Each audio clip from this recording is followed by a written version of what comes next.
Have you ever assumed that as long as your mouth recites the words, your chanting is complete? Have you ever wondered why after years of chanting sutras, your heart still feels restless? Why is it that some people chant with emotion, but their behavior remains untransformed?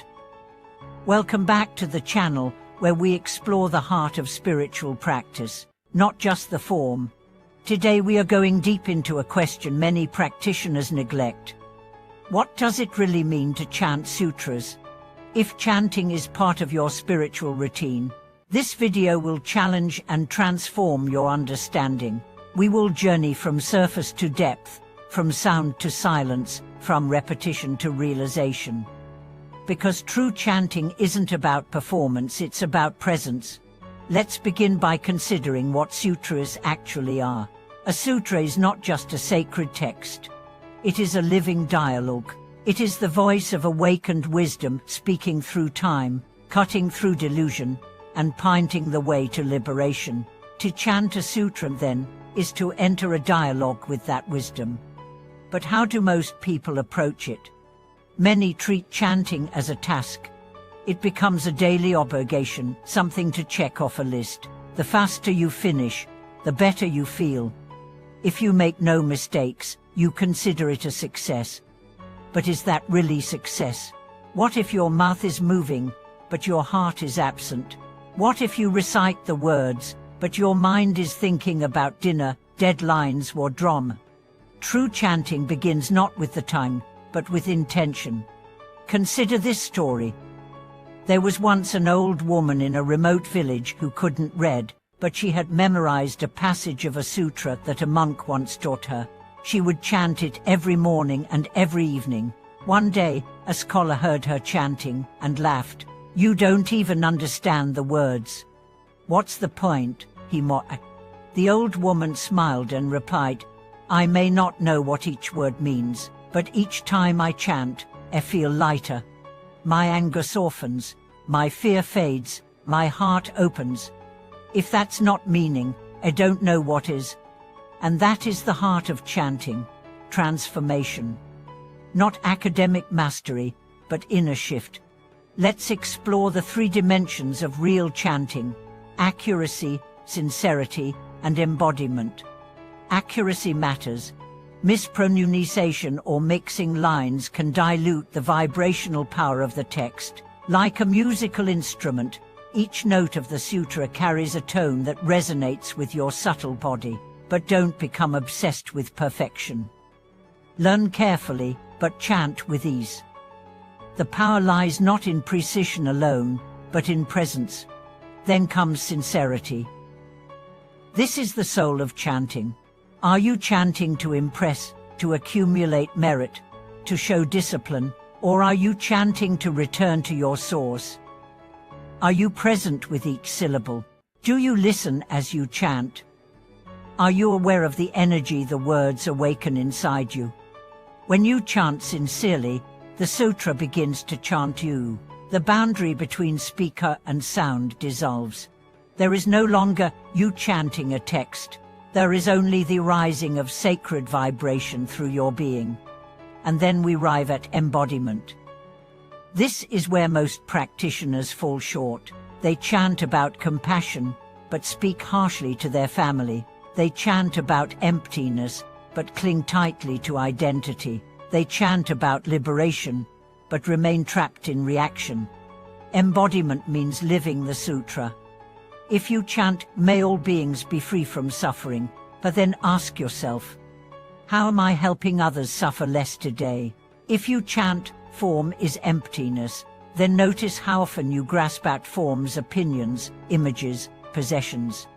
If you chant, "Return to the source," then practice returning to the breath, to presence, to stillness in your daily life. Chanting is not confined to the altar. It continues in traffic, in meetings, in conversations, in solitude. Let's imagine this through the life of a practitioner named Arun. He began his chanting practice out of curiosity. Each morning he would sit before a candle, open his sutra book, and begin reciting. At first, it was mechanical. Then, he began slowing down. He started chanting with his full attention. He noticed how certain words made his chest feel warm. Others brought tears. Some days he would pause mid-verse just to breathe with the meaning. One evening, he read the line, "Hatred is never ended by hatred, only love ends hatred." That day, someone at work had insulted him. His first instinct had been to retaliate, but as he stood there remembering the chant, he paused. Instead of reacting, he breathed. He smiled, and that smile transformed the whole encounter. That is chanting in action. When the sutra leaves the book and enters your bones, when its message echoes in your choices, when its rhythm pulses through your relationships, you have become the sutra. Some days, you won't feel inspired. Chant anyway. Some days, your mind will wander. Chant anyway. Some days, life will feel heavy. Chant anyway. Because chanting isn't always about instant peace. Sometimes it's the thread that holds your soul together when everything else is falling apart. Also, remember, chanting is not just sound, it's energy. Ancient sages knew that the sound of sacred syllables activates specific centers in the body. The tongue touches different parts of the mouth, sending vibrations into the nervous system. The breath aligns with rhythm, calming the mind. The repetition reprograms unconscious patterns. Even if you don't fully understand the language, your body understands, your heart understands, your deeper self understands. But don't just stop with chanting. Let the sutra speak to you. Reflect after each session. Ask, what is this teaching me today? Don't rush to finish. Linger with a line that moves you. Journal your insights.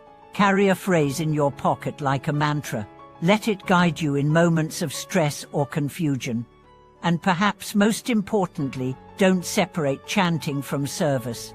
A single compassionate act carries more spiritual weight than 10,000 flawless recitations without love. Feed someone. Forgive someone. Help someone. That's also chanting. Let's not forget that the Buddha didn't chant for entertainment. He offered these words as a vehicle for awakening. Each line is a map, each verse a mirror, each chant a seed. And seeds only bloom when nourished with action. So the next time you pick up your sutra, don't rush, breathe deeply, bow in humility. Recognize that these words have been chanted by generations of seekers, across centuries, across cultures. You are part of that river now. Let it carry you. Thank you for watching this video. If today's reflection resonated with your practice, tell us in the comments what sutra do you chant, and how has it changed you? Have you ever experienced the shift from mechanical chanting to heartfelt connection? We'd love to hear your story. Subscribe, give this video a like, and we'll see you next time as we continue the path of practice, not just through words, but through living truth.